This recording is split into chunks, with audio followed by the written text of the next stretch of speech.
What's up, guys? It's your boy Kazaris. Today I'm bringing you my Cyber Dragon Fiendsmith deck profile. Normally I'm not cocky about a lot of things, but I really do think this is the way to play Cyber Dragon if you're going to play it. Just because it offers so many tools and through the Fiendsmith cards that like a blind second Cyber Dragon deck or just a plain Cyber Dragon deck doesn't have access to. If you want to play casually at locals or whatever, play it however you want. It doesn't matter. But if you're going to take it to something competitive and try and do well, I think this is the way to play it. So let's just jump right into the profile. So I took this to the Philly Regional.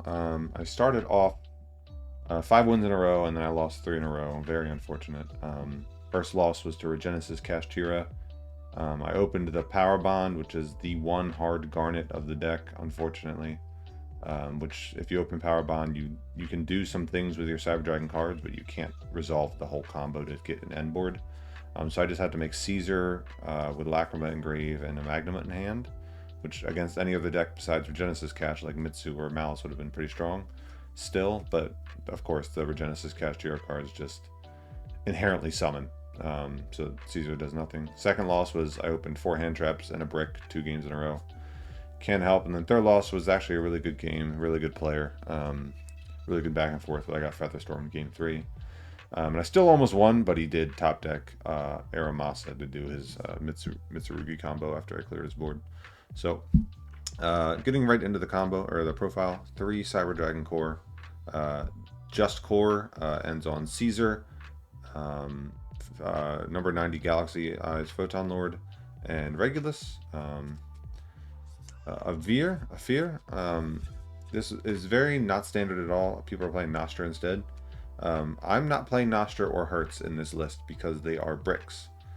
Nostra, Hertz is, you don't want to draw Hertz at all. Nostra's fine, but like you don't want to use its effect to Reborn because then you get machine locked and you can't do Fiendsmith stuff in this version. So Fear is the one extender that you can get off of Emergency. So like if you open Core Emergency, Core plus Emergency, Emergency isn't searching you an extender, it's only searching core if you don't play the Fear.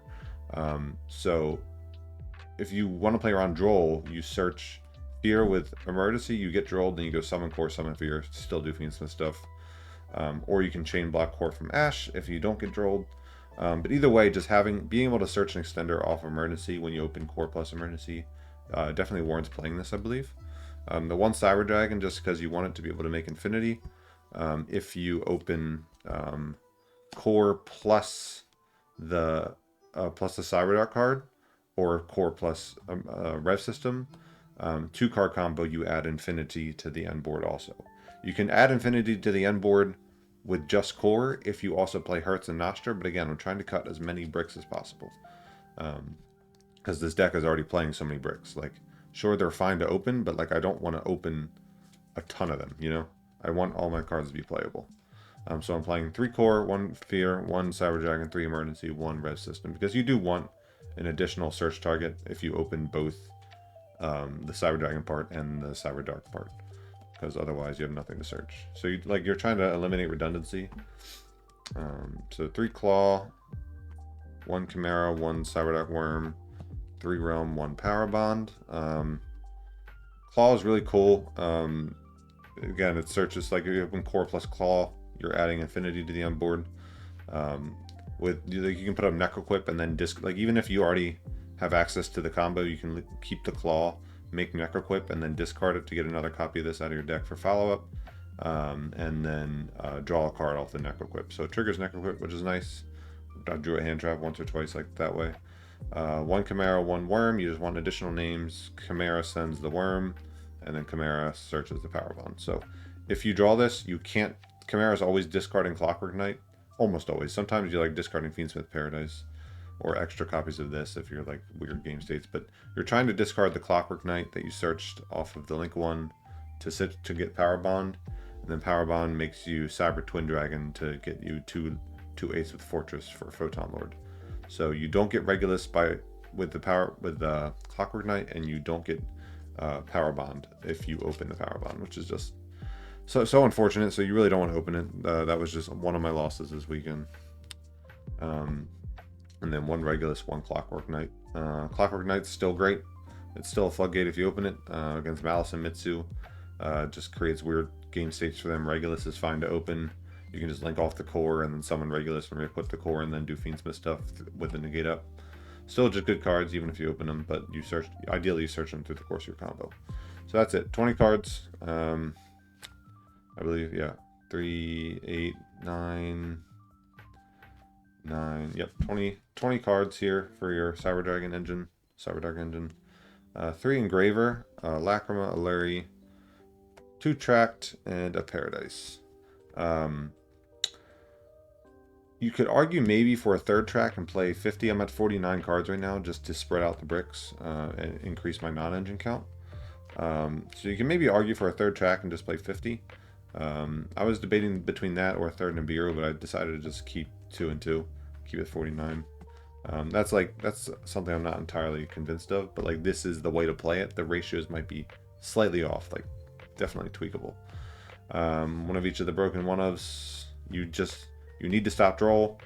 You can play around Charmies, but ideally you'd just rather stop them and play through, and then just have Talents. Talents won me a game, Call by won me a game, and Cross Out won me a game this weekend. So they're all very strong cards. Non-engine, 3 Fua and 3 Perulia. I'm playing 3 of each because I'm playing 49. So I want to open any number of these. And then make siding patterns easier. 3 Ash, 3 Droll, 3 Imperm, 2 Nibiru, and a Magnemite. So this could be a third, again, there could be a third Nibiru. It's just like the Nibiru is okay. I just wanted something to draw into off the Charmies going second. I really dislike playing the Drolls main deck with the Charmies.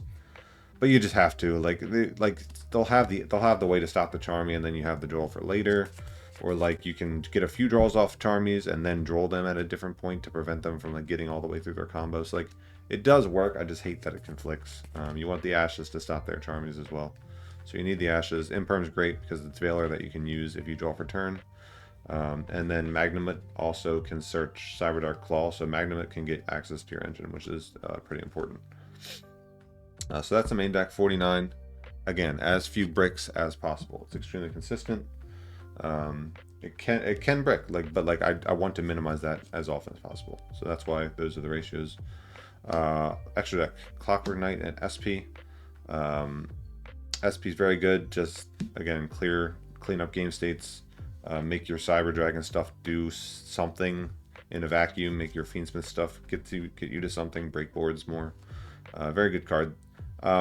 There are some flex spots. This is one of them that you can consider, like, because I can't play the entire Fiendsmith package in this. Like, I had to cut Chaos Angel and I had to cut Typhon. So I chose to play this. It did come up. It was good, but maybe in other scenarios those could come up as well. Clockwork Knight for the combo. Fiendsmith Engine. Requiem Moon. Agnum, or Sequence, and I chose to play Agnum Day. It was very, very good this weekend, just because it lets you deal more damage, and just a giant Desiree I think is usually harder to out than a Chaos Angel, and it just lets you output so much more damage. So it did come up this weekend. I Desiree game shotted once. Necroquip is really nice. You have a lot of ways to trigger the draw, and you use it to make Caesar. Speaking of which, I played the Caesar, part of your end board. Now for the Cyber Dragon part. So I'm playing Mega Fleet, Fortress, and Twin. You have to play the Mega Fleet to out weird game states with like Topologic, at Code Talker. Sometimes Mitsu Ryziel will put Detonator in the EMZ, which is really beneficial for you. Like game 1, if they're not playing around anything like that, you can just set core and then take their Detonator. It's just so nice. Assuming they don't have twins under it. Fortress for the combo because it lets you put up 2 8s with Cyber Twin. Every match that I won, at least one of the games, I was summoning a 5600 Cyber Twin and attacking per game. This card, it was actually like the MVP of the weekend, hilariously enough. 2007 coming back full force. Doing what they were doing back then, even better. But or just going first, you'll use it to overlay for Galaxy Eyes Photon Lord with Fortress Dragon. So You're going to be taking 2800 in your first turn. So like I didn't go to time once, but like that is something to consider. You got to play fast and loose. And then Nova Infinity, of course. So let me just cover the side deck real quick, and then I'll get into the combo. I played 3 Lancia, 2 Meows, Jormungandr. So again, going second, Fear would come out for Jormungandr. It's just an easy swap. It's still an extender to search off emergency. But now it's guaranteed to resolve because they'll almost always have a monster. And if they don't have a monster, then they bricked. So, you know, you're just trying to play around whatever hand traps they have. These are just, it has to be 2 Meows because there's a side, I can get into siding patterns later for Malice. 1 Lightning Storm, 1 Feather Duster, and then the Spice, 3 Warning. I guess people are on Warning now, so it's not terribly spicy. But I played 3 Shadow Imprisoning Mirror and the Cybernetic Overflow for going first. Shadow Imprisoning won me 2 matches this weekend. One against Mitsu Raziel, they activated Habakiri. I chained Shadow Imprisoning Mirror, and their entire Mitsu part was shut off because it negates its skill drain on the field and in the grave. But it negates, it's not like, it doesn't negate only face up, so like even if they activate a monster effect on the field and then like book it or banish it with SP or something, it'll still be negated because it's an on-field effect of a dark monster. Doesn't matter if it's still there or not, it activated and it'll resolve negated. Against Malice, they can do stuff in the banished, but as soon as the Dormouse hits the field, they can't banish again. As soon as the White Rabbit hits the field, they're not getting a trap, they're not getting a draw with Chessie, they're not getting a search with Red Ransom, they're not getting Heart's Cryptor, non-target banish. They can't do any of that. So like they can make whatever they want, but it's not doing anything. So they're just getting big beaters, which is like does nothing as long as I have like any sort of established board. Like this with the Desiree up is like crazy, or this with the Caesar up is crazy. Or this with a warning set, like against Mitsu Raziel, I opened both of these, so I negated his entire Mitsu stuff and then just warninged his duo drive, and he lost. Crazy cards. Warning is the only judge. It's the only solemn that stops both good parts of Mitsu. It can stop the Habakiri in hand or the ritual spell. No other solemn can do that. Strike can stop one, or judgment can stop the other, but warning can stop both. Or you could just use it like strike or judgment against Malice, just negate a summon. And then the 1 Overflow, this was good, but in hindsight I don't know if I need this to go first. Like I just wanted an option to search with core if I get Charmied, like just to have a non-target pop. So I think it is good. Maybe I can maybe consider cutting it, but overall it was good the weekend. I searched it once and opened it once, and it did put in work. So it was solid for sure. But let's just get into the combo. So a lot of you, there was some controversy. A guy topped a regional in Vegas, but he cheated. But I don't know why he cheated, because you don't have to do the combo that way. You just make Necroquip first and then activate Cyberdark Chimera. So I don't understand why he was doing it that way. Like if he did it that way and illegally, you could get Regulus beforehand, but I'm not going to summon the Regulus if I'm playing around Nib, because if I'm getting that far, the last thing I'm playing around is Nib, because they would have done any other interaction way sooner.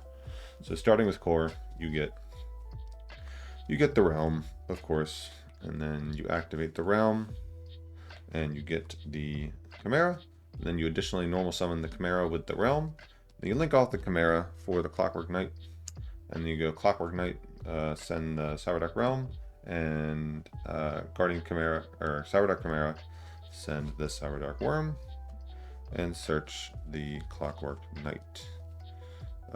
Now, we're going to activate the Cyberdark Worm to summon itself, and send Cyberdragon.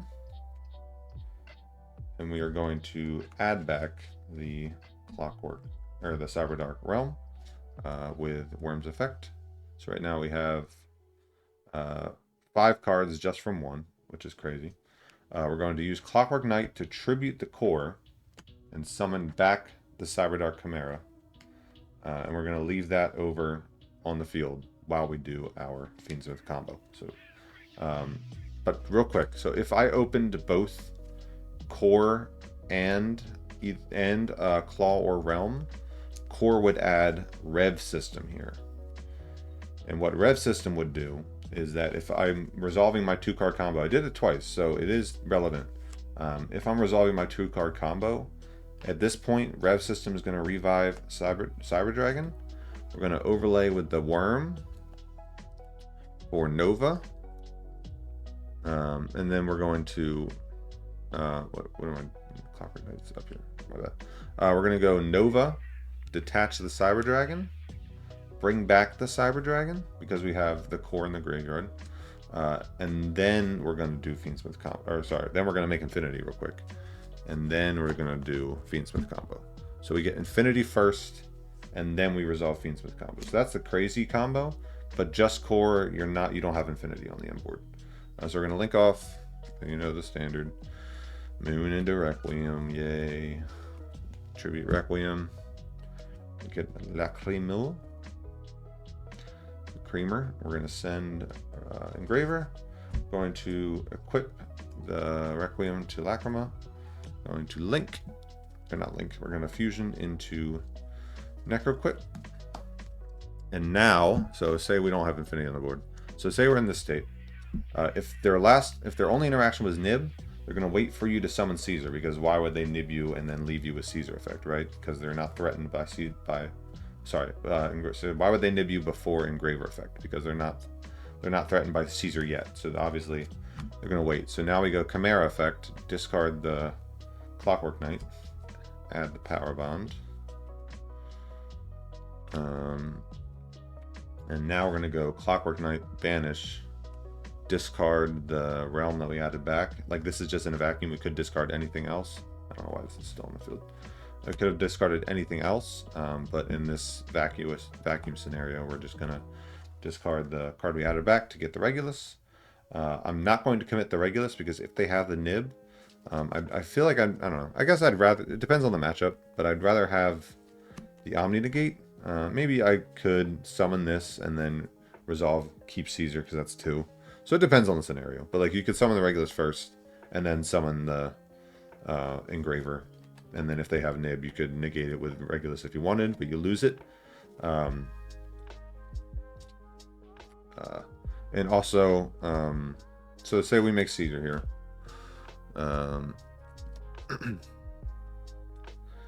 Make Caesar. So it depends on the order. So if you are going to go with the Regulus first, Regulus is always equipping Cyber Dragon. And now this is it's similar to how Necroquip can use the monster on the field and the monster that's equipped to it. Fortress can use Cyber Dragon anywhere on the field. It just says Cyber Dragon on the field. So you can use Cyber Dragon from the spell and trap zone and your Chimera to make Fortress Dragon. So if you're going to, if you're playing around nib and you want to use the Regulus to negate it, if you're able to, you want to make sure you summon the Fortress first, so that when you go to use Regulus, you don't lose the Cyber Dragon body. So anyway, so we make Caesar, we make Fortress, and then we activate the Power Bond. We banish the Cyber Dragon and the core from the grave, or you can banish. You can leave core. Sometimes I leave core as follow-up, just in case they wipe the whole board. And then banish the worm, because these are both Cyber Dragon. And then we make the Cyber Twin, and then we overlay the Cyber Twin and the Fortress for Lord. So we have Monster Negate and Omni Negate, 2 Caesar, 2 Warning Negations, and then Lacrima Engraver, just off core. And again, if you opened both core and the Cyberdark part, you would have Nova Infinity as well on the import. So I ended on this twice. Like you're not getting to the full combo majority of the time. I ended on this twice. I ended on just this like a couple times. I forget exactly how many, but I lost a lot of die rolls. Still won those games. I was like 5-0 after losing 3 of my 5 die rolls. So I mean, the deck can go second. Like, typically you want to save the Chimera play for last, because it puts up, you're trying to put up Cyber Twin after you like crack the board as much as possible in 5600 double attack. That's how I won at least 1 game per match. But yeah, the deck was very strong. I mean, the deck, it can do a lot. It can do a lot through a lot also. It's just the issue is like you fold the draw. So like I'm not playing blind second. I'm not playing because the deck, like if you don't open non-engine, the deck can't crack a board. Like it just can't. Like no amount of Cyber Dragon stuff is going to crack a board. So like, you activate Clockwork Knight, they detonator pop it, and now like sure you can get the regulars, but now you don't have, you're not able to fortress their whole board. So like you're not really resolving, or like they go crypt or banish. Like it just doesn't work. It doesn't work. So I wanted to make the deck as resilient as possible by including the Fiendsmith cards. Because if they charm you or they droll you, I'm always trying to start with Tract or like try to get to Moon Requiem as often as possible, so that if they charm me, I can just end on Requiem, charm them back. Like those are answers. Ideally, I open Ash or something to stop their charming, but like if I have my own, I can just end on Requiem and do it back to them, which is like what won me some games. Sometimes just end on Requiem, nothing else, like a Charmy or two in hand with other hand traps. Plus Cyber, like I had the core, but I didn't go for it because they charmed me. So I have the core play on the following turn, and then fit Cyber Twin 5600 double attack after I either like I live and they end on a half board, and then I just double attack 56, kill them. The deck's strong. I beat me and Shu Ping were both X3 bracket, which was funny. I gave him the win because he was grinding for world's points, but I beat him technically. So the deck has legs. I beat Shu Ping on Malice. Like it can do shit, man. But that's the profile. I hope you guys enjoyed. If you disagree, debate a wall. Peace.